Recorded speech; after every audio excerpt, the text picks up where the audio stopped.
Present সিচুয়েশানে তুমি যেই অবস্থায় থাকো না কেন, যে কোনো মুহূর্তেই থাকো না কেন, যতটাই তোমার মনে হোক হ্যাঁ তুমি ভেঙে পড়েছো, তোমার আর উঠে দাঁড়ানোর ক্ষমতা নেই, তোমার পাশে কেউ নেই, কিন্তু সত্যি কথা হলো এই যে দিনের শেষে নিজের জন্য নিজেকেই দাঁড়াতে হয়। হ্যাঁ, যেরকম সিচুয়েশনের মধ্যেই থাকো না কেন, জীবনটা তোমার। এখন তোমার মনে হতেই পারে যে সব শেষ হয়ে গেছে, আর কিচ্ছু নেই, ঠিক করার মতন কিছু নেই, ঠিক হওয়ার মতন কিছু নেই, কোনো পরিস্থিতিই ঠিক নেই।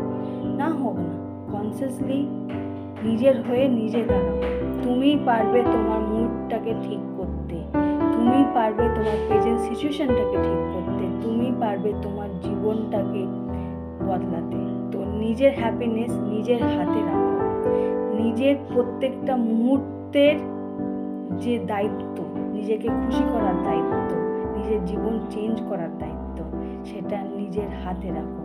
যাই সিচুয়েশনের মধ্যে থাকো না কেন, পজিটিভ তোমাকেই হতে হবে, তোমার হয়ে তোমাকেই লড়তে হবে। সবাই অনেক কথা বলবে, সময় মতন অনেকে ছেড়েও চলে যাবে, ভেঙেও চলে যাবে, কিন্তু তুমি তোমাকে ভাঙতে দেবে না।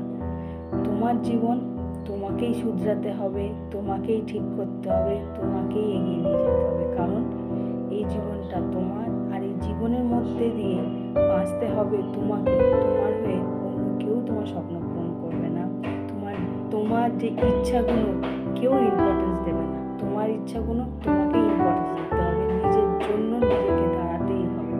সারা দিনের শেষে গিয়ে লাস্টে গিয়ে তুমি তোমার হয়ে কেউ ভাববে না। তাই এখন যেই সিচুয়েশনের মধ্যে তুমি থাকো না কেন, তোমার জন্য তুমি দাঁড়াও, তোমার মুড, তোমার হ্যাপিনেসটা তুমি খোঁজো, তোমাকে খুশি তুমি রাখো। তোমার খুশি করার দায়িত্ব, তোমাকে খুশি রাখার চাবিকাঠি নিজের হাতে রাখো।